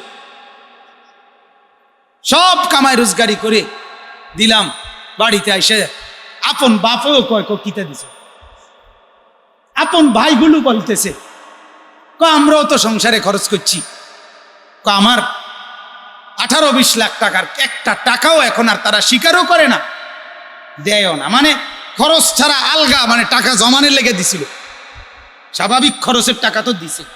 দুনিয়া এরকম ধোকা, বউ ধোকা, ছেলে সন্তান ধোকা, মা বাপ ধোকা, এগুলো ধোকা। আরে দুনিয়া গোটাটাই ধোকা বেটা। আল্লাহ বলছে আমাল হায়াতুদ দুনিয়া ইল্লা মাতাউল গুরুর, গুরুর। আল্লাহ বলছে দুনিয়াটা ধোকা, দুনিয়াটা ধোকা। কামাই নাই, বাবার মুখে আর হাসি নাই, কামাই নাই, বিবির মুখে আর হাসি নাই, রোজগার নাই। হাজারো মা বাপ, আমি তো স্পষ্ট বলি, প্রতিদিন বলি এ কথা, মা বাপ গুলো পরিষ্কার বলে দেয় বেটা পড়লে ফর, না হইলে বিদের জায়গা, বুঝছি তোমারে দিয়ে হইতো না। তার মানে কি, আমার টাকা দরকার, বাপের হিসাব এটা, আমার টিয়া দরকার বেড়া, বাইক বিল্ডিং করুম, জমি কিনুম, তুই টাকা কামাই কর। এবার তোর আখেরাত থাকুক বা না থাকুক, তোর চরিত্র থাকুক বা না থাকুক, তোর পরকাল কি হবে এটা পরের বিষয়। আমার এখন নগদ কি দরকার, টাকা দরকার। করতি না জন বিদেশ যা, করতি না জন বাজারে দোয়ানদারি কর। হ্যাঁ, তার মানে লুবি, লুবি, লুবি। আমার আব্বা স্পষ্ট বলছিলেন, আমরা 5 ভাই, আমার আব্বা একটা ঘর করে দিয়ে যায় নাই। 5 ভাইয়ের কোনো ঘর করে বাবে দিয়ে যায় নাই। 5 ভাই আলেম, 5 ভাই কোরআন পড়ে, 5 ভাই আল্লাহর কথা বলে।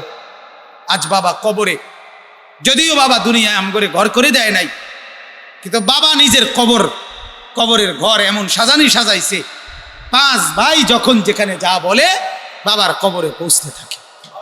আর আমরা 5 ভাইয়েরও বাবার মৃত্যুর পরে, আমার আব্বার ইন্তেকালের পরে আশ্চর্যের কথা হলো আমরা 5ও ভাই আলাদা আলাদা জায়গাও কিনছি এবং ঘরদুয়ারের কাজও করতেছি, বিল্ডিং এর কামও করতেছি। আমি বুঝছি যে বাবা গড়ে না করে দেওয়া যায় নাই, দোয়া তো করে দিয়ে গেছে, তো আল্লাহ তৌফিক দিছে। কথা বুঝেন না? 5 জনের এখন আলাদা আলাদা কি হয়েছে, বাড়ি হয়েছে। বাড়ির কাম শেষ হয় না, কিন্তু জায়গা ব্যবস্থা হইয়া কারো বেশি কম কাজ হইতেছে। আল্লাহ সবাইকে আরামসে চালাইতেছে। মা এখনো আছে, আলহামদুলিল্লাহ। এজন্য আমি আপনাদের কাছে অনুরোধ করছি ভাইয়া, সবার কাছে, মুরব্বীরা, জওয়ানেরা, যুবকরা আমার মূল চেতনা, নওজওয়ানরা আমার মূল অনুভূতি, আমার চেতনার সবটুকু জুড়ে যুবক। আমি নওজওয়ানদেরকে জাগাবার স্বপ্ন বেশি দেখি, ফিকির করি বেশি, চিন্তা করি বেশি, বহুত ফিকির করি, দোয়াও করি, আশাও করি। তো এজন্য আল্লাহ তাআলা বলছেন, বান্দা আমি কিন্তু নিশ্চিত জান্নাত এবং জাহান্নাম, আখিরাত এবং পরকাল, এটা নিশ্চিত। নিশ্চিত কিনা বলেন? সবাই বলেন না একবার। এবার আল্লাহ বলেন, দেখেন, শুধু তরজমা বললেই শেষ কথা। সূরা ইয়াসিনের পরিচিত সূরা, সূরা ইয়াসিন সবাই পড়েন না, বা নাম তো জানেন সবাই। আল্লাহ তাআলা বলেন, ইন্না আসহাবাল জান্নাতিল ইয়াউমা ফি শুগলিন ফাকিহুন। নিশ্চয়ই হাসরের মাঠে বিচার আর ফয়সালার পরে সমস্ত জান্নাতবাসী সেদিন বিভিন্নমুখী আনন্দে, খুশিতে, ফুর্তিতে, বিনোদনে মগ্ন থাকবে। জান্নাতের মধ্যে যদিও কোনো ইবাদত নাই, জান্নাতীদের কোনো আমল নাই, কিন্তু জান্নাতীদের বিনোদনেরও কোনো শেষ নাই। আল্লাহ তাআলা সুখের, বিনোদনের, আনন্দের এত বেশি উপকরণ প্রস্তুত রাখবেন যে তারা খুব খুশিতে আত্মহারা হয়ে জান্নাতের মধ্যে বহুমুখী আনন্দে মগ্ন থাকবে। হুম ওয়া আজওয়াজুহুম, আল্লাহ বলেন তারা জান্নাতীরা এবং তাদের স্ত্রীরা। জান্নাতীদের স্ত্রী হবে 2 রকম, 1 হুরেরা, 2 দুনিয়াতে নেককার স্ত্রী যদি জান্নাতি হয় সেও। এজন্য এমন স্বামী ভাগ্যবান যার স্ত্রীও জান্নাতি, এমন পুরুষ ভাগ্যবান যার বিবিও কি জান্নাত। এজন্য রাসূলুল্লাহ সাল্লাল্লাহু আলাইহি সাল্লাম হাদিসের মধ্যে জন্য বলছে, তোমাদের কাছে মেয়ের বিয়ে প্রস্তাব আসে 4 কারণে, 4 গুণে নারীর বিয়ে হয়। কয় গুণে, কয় বিষয়ে? 4টা বিষয়।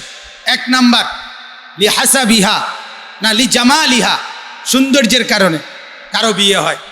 2 নাম্বার কারো বংশের কারণে বিয়ে হয়, কারো সম্পদের কারণে বিয়ে হয়, কারো দিনদারির কারণে, ফরহেজগারির কারণে বিয়ে হয়।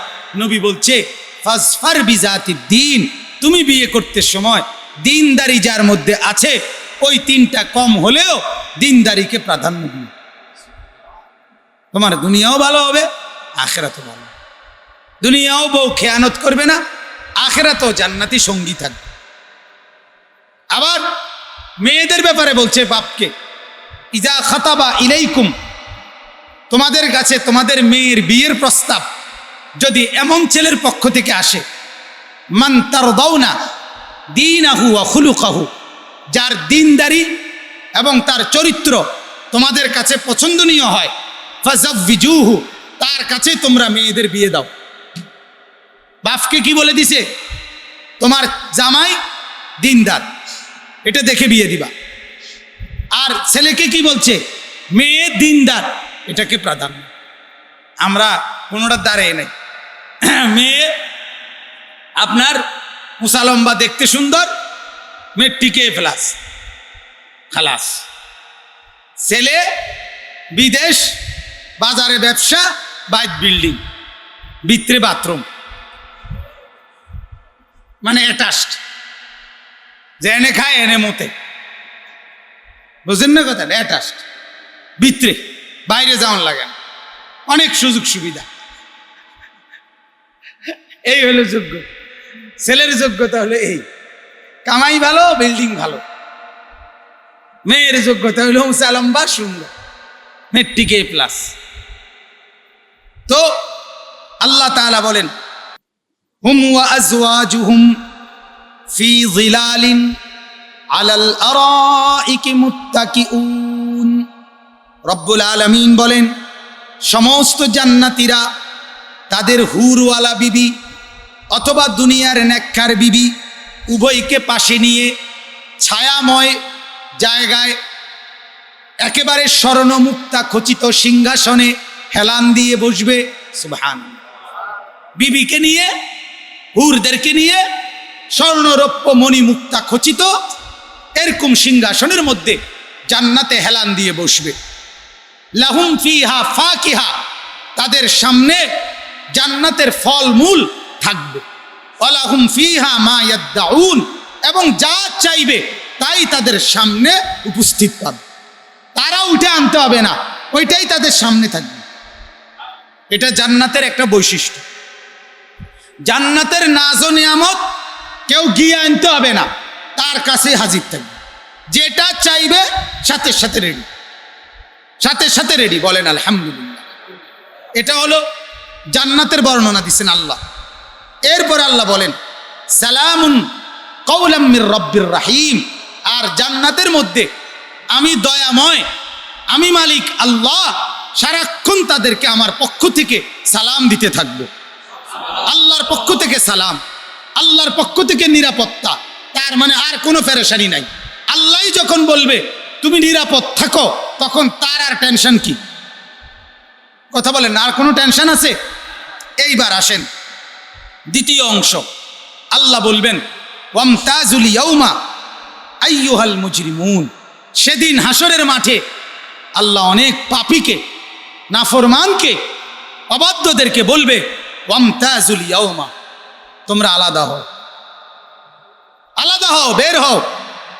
আহা, এখন তো আমরা সবাই বসছেন, যদি এখন বলা হয় যে বেনামাজিগুলো আলাদা হও, যদি এখন বলা হয় ফজরের নামাজ যেগুলো পড়ো না এগুলো বাইর হও, যদি এখন বলা হয় হারামখোর, সুদখোর, ঘুষখোর, বিড়িখোর, মদখোর, গাঁজাখোর, বের হও আলাদা, তখন কি পরিমাণ লজ্জা হবে?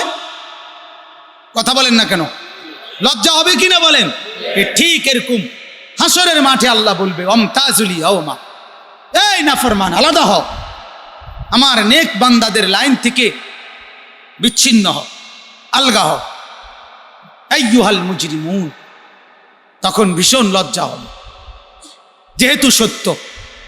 এরপর আল্লাহ বলেন, আলাম আহাদ ইলাইকুম ইয়া বনি আদমা, হে বনি আদম, আমি কি তোমাকে বারবার বলি নাই আল্লাহ তা'বুদুশ শাইতান, শয়তানের বন্দিগি করো না? এই যে আমরা কি আপনাদেরকে শুনাই নাই? কথা বলেন না কেন? প্রতিটা গুনাহ কাকে অনুসরণ করা? প্রতিটা গুনাহ কাকে অনুসরণ করা? আল্লাহ বলেন, আমি কি তোমাদেরকে বলি নাই, আমি কি শুনাই নাই যে আল্লাহ তা'বুদুশ শাইতান ইন্নাহু লাকুম আদুউম মুবিন, সে যে তোমাদের প্রকাশ্য শত্রু, প্রকাশ্য শত্রু। এটা কি আমি তোমাদেরকে জানাই নাই? আপনারা কি শুনেন নাই? সবাই বলেন, শুনছেন কিনা বলেন? হ্যাঁ। এরপর আল্লাহ বলেন, ওয়া আনি'বুদুনি, আমি কি তোমাকে বলি নাই যে আমার ইবাদত করো, আল্লাহর ইবাদত করো? হাদা সিরাতুম মুস্তাকিম, এটাই তো সরল সঠিক পথ। অতএব আজকে যেহেতু আমার কথা পাত্তা দিলা না, হাদিহি জাহান্নাম ওয়ালাকাদ আদাল্লা মিনকুম জিবিল্লান কাসীরান আফালাম তাকুনু তাকিলুন।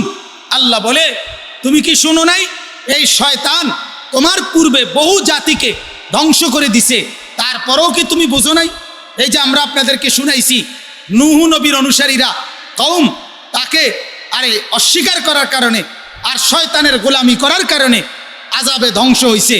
হুদ আলাইহিস সালামের কওম আযাবে ধ্বংস হইছে, লূত আলাইহিস সালামের কওম আযাবে ধ্বংস হইছে, ফেরাউন তার বাহিনী নিয়ে আযাবে ধ্বংস হইছে, নমরুদ তার বাহিনী নিয়ে আযাবে ধ্বংস হইছে। আব্রাহা তার বাহিনী নিয়ে আযাবে ধ্বংস হয়েছে, এ কথাগুলো আপনারা শোনেন নাই? কথা বলেন না। এইটাই আল্লাহ বলেন, তুমি কি শোনো নাই? তুমি কি জানো না যে এর পূর্বে কত মানুষকে শয়তান গোমরাহ করছে? তারপরেও তুমি কেন শয়তানের তাবেদারি করলে? কেন করলা? এরপরে আল্লাহ বলবেন, হাদিহি জাহান্নাম আল্লাতী কুনতুম তুআদুন। অতএব এটাই সেই জাহান্নাম, দুনিয়ার থাকতে যেটার কথা তোমাকে বারবার ওয়াদা দেওয়া হয়েছিল, বলা হয়েছিল নাফরমানি করলে জাহান্নাম, জাহান্নাম, জাহান্নাম। এটা আজকে সেটা দেখো, এখানে তাফসিরে আছে, কোরআনে আছে, হাসরের মাঠে সরাসরি ফেরেশতারা টেনে জাহান্নামকে হাজির করে রাখবেন। জাহান্নাম হাসরের মাঠেই উপস্থিত থাকবে। ওয়াজিআ ইয়াউমাইদিন বিজাহান্নাম, আগুনের শিকলের মধ্যে টেনে আনবে। তাফসিরের মধ্যে আছে ৭০,০০০ শিকল। কয় হাজার? প্রত্যেকটা শিকলের প্রতিটা কড়ায়, কড়া বোঝেন তো, শিকল তো একটার লগে কড়া আরেকটা লাগাইয়া শিকল বাঁধে না, প্রতি কড়ায় ৭০,০০০ ফেরেশতা ধরে থাকবে। প্রতি শিকল না, প্রতিটা কড়া ধরে রাখবে ৭০,০০০ ফেরেশতা। এইভাবে ৭০,০০০ শিকল। এই এত কোটি ফেরেশতা সর্বোচ্চ শক্তি দিয়ে ধরে রাখার পরেও জাহান্নাম তার বিকট চিৎকারে ওই ফেরেশতারা পর্যন্ত তাদের হাত থেকে ছুটে যেতে চাইবে। তাফসীরের মধ্যে আছে, জাহান্নামের এই চিৎকার দেখে পুরা হাসরের ময়দানের সমস্ত নবীরা, সিদ্দিকরা, সাহাবারা, আউলিয়ারা, বুজুর্গরা, নেককাররা, বদকাররা সবাই একসাথে চিৎকার দিয়া বলবে, ইয়া রব্বি নফসি নফসি, আল্লাহ আমাকে বাঁচান, আমাকে বাঁচান, আমাকে বাঁচান, আমাকে বাঁচান। তাফসীরের মধ্যে আছে, হযরত জিবরাইলের মতো ফেরেশতা, জিবরাইলের নাম শুনছেন না? উনি এই হাসরের মাঠে জমিনের মধ্যে এভাবে থাপ্পড় দিয়া চিৎকার করে বলবে, ইয়া রব্বি সাল্লিম সাল্লিম, আল্লাহ আমি জিবরাইলকে বাঁচান, আমাকে বাঁচান, আমারই তো ভয় হচ্ছে। কেমনে বললে বুঝবেন বাপ? তামাশার এই জিন্দিগি কখন ছাড়বেন? ফুর্তির এই জিন্দিগি কখন ছাড়বেন? কেন গুনাহ করছেন? কেন নিজেকে বরবাদ করছেন? কেন ছবি দেখছেন, নাটক দেখতেছেন, সিনেমা দেখতেছেন? ঘরগুলোতে টেলিভিশন কেন চালাচ্ছেন? মা আর বোনদেরকে কেন বেপর্দা চলতে দিচ্ছেন? আহা, কত মুরব্বী, আমার মাঝে মাঝে আফসোস লাগে। 50, 60, 40, 50 বছরের বয়স্ক মানুষ এখনো বছরের পর বছর, মাসের পর মাস বিড়ি খায়, সিগারেট খায়। আহা, কি শক্ত, কি পরিমাণ শক্ত হারামি, শক্ত হারামি, এগুলা শক্ত বুড়া, বড় হারামি বুড়া। এটার কোনো লজ্জাস বলতে কিছু নেই, বয়স হয়ে গেছে, অথচ এখনো বিড়ি খায়, এখনো চা দোকানে টেলিভিশন দেখে, এখনো গালি ছাড়া কথা বলে না, এখনো মানুষের মধ্যে কাজ্জা ফাসাদ লাগায় দিতে চায়, এখনো সম্পদের মায়া যায় না, এখনো মিথ্যা কথা ছাড়ে না। হায় হায়, আল্লাহ আমাদেরকে মাফ করে দেন।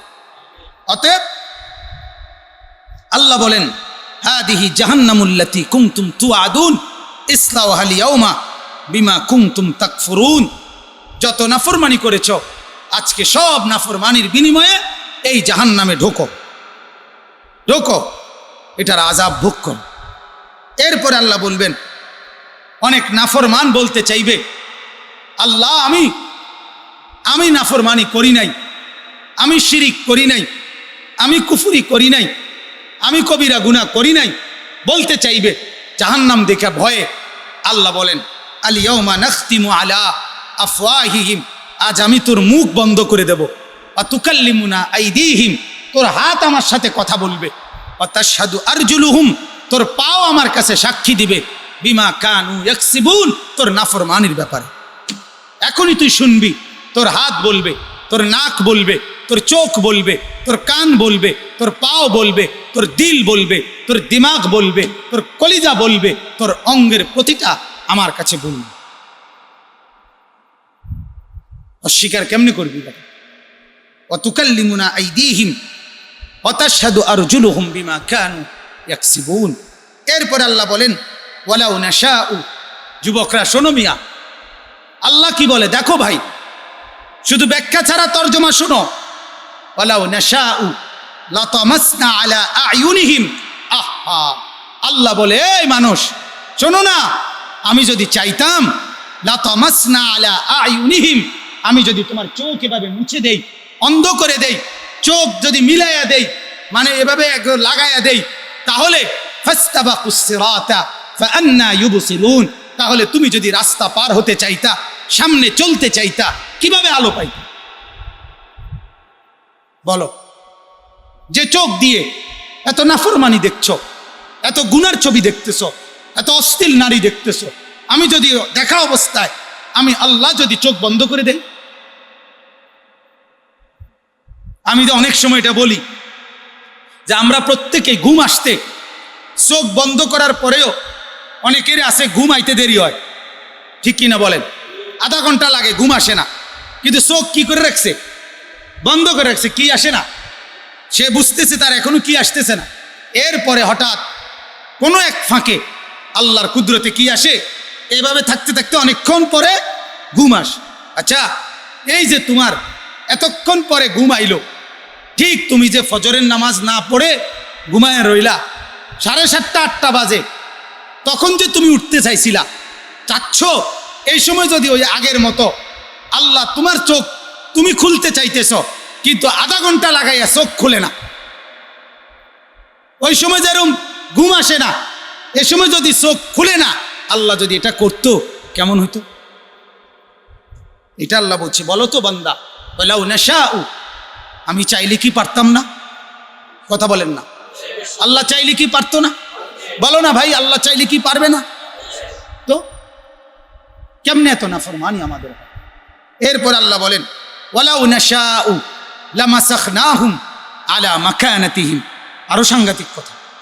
আল্লাহ বলে এই বান্দা শোন, আমি যদি চাইতাম, তাইলে তুই যেই জায়গায় নাফরমানি করছিস ওই জায়গায় বসা অবস্থায় আমি তোর চেহারা, তোর দেহ বিকৃত করে তোর কুত্তা বানায় দিতে পারতাম, তোর শুয়োর বানায় দিতে পারতাম।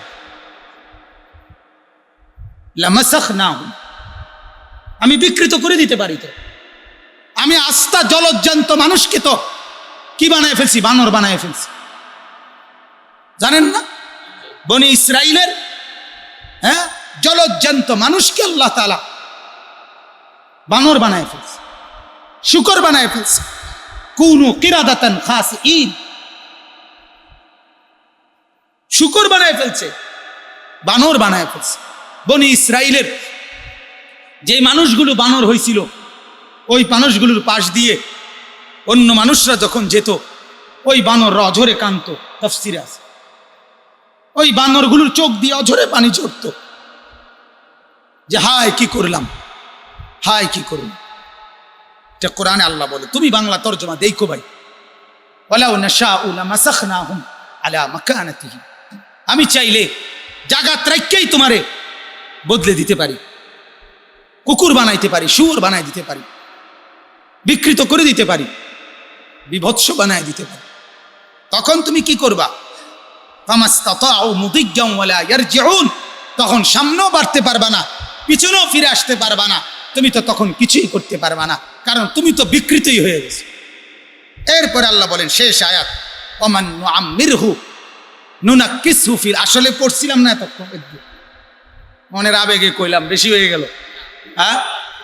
ওমান নুআম্মিরহু নুনাক্কিসহু ফিল খালক, আল্লাহ বলেন আচ্ছা বান্দা দেখো না, আরে দেখাইতাম, এই চাচারে দেখাই, এই যে উনি, আল্লাহ বলে দেখো উনাকে আমি হায়াত বাড়ায় দিছি, দেওয়াতে এখন তাকে আমি ওই ছোটবেলার নুনাক্কিসহু ফিল খালকে, ছোট্টবেলায় জন্মের পরে প্রথম কয় বছর যেরকম দুর্বল ছিল, যতই তার হায়াত বাড়ে, বয়সকালে আমি তারে আবার আগের সেই দুর্বলতার অবস্থায় ফিরে নিয়ে আসি। আনি কি না বলে? 70 বছর, 60 বছর, 80 বছরের বুড়ো মানুষটা ধীরে ধীরে সবল হয় না দুর্বল হয়? একটা সময় বাচ্চার মতো হয়ে আছে, অসহায় হয়ে যায়, দুর্বল হয়ে যায়, তখন আর সন্তানের বউ, বিবি বাচ্চারা তারা যদি একটু সহযোগিতা না করে তখন আর সে চলতে ফিরতে। আল্লাহ বলেন অমান নুআম্মিরহু নুনাক্কিসহু ফিল খালকি, আমি যাকে লম্বা হায়াত দেই তাকে তো আমি তার সৃষ্টির প্রথম অবস্থায় ফিরে আনি, ওই প্রথম যেরকম দুর্বল। আফালা ইয়াকিলুন, তবুও কি বুঝবা না? তবুও কি আমাকে চিনবা না? তবু আমাকে চিনবা না? আল্লাহ তাআলা কতটা মহব্বত করে বলছে, বান্দা আমাকে কি চিনবা না? কোথাও বলছে আফালা তাত্তাকুন, আমাকে কি ভয় করবা না? আফালা ইয়াকিলুন, আমাকে কি বুঝবা না? এজন্য বুঝলাম কি না বলেন? অতএব আজকে এতটুকুই কথা আপনাদের কাছে। দুই কথা বলা হয়েছে। এক নাম্বার কথা হইল আমাদের প্রত্যেকের ইসলাহে নফস, নিজের সংশোধন, নিজের পরিবর্তন দরকার কিনা বলেন? কথা বলেন না, দরকার কিনা? দরকার। দুই নাম্বার হলো আমাদের প্রত্যেকের আখিরাতের প্রস্তুতি দরকার কিনা বলেন? অতএব নেক আমল করেন, গুনাহ ছেড়ে দেন, বদ আমল ছেড়ে দেন।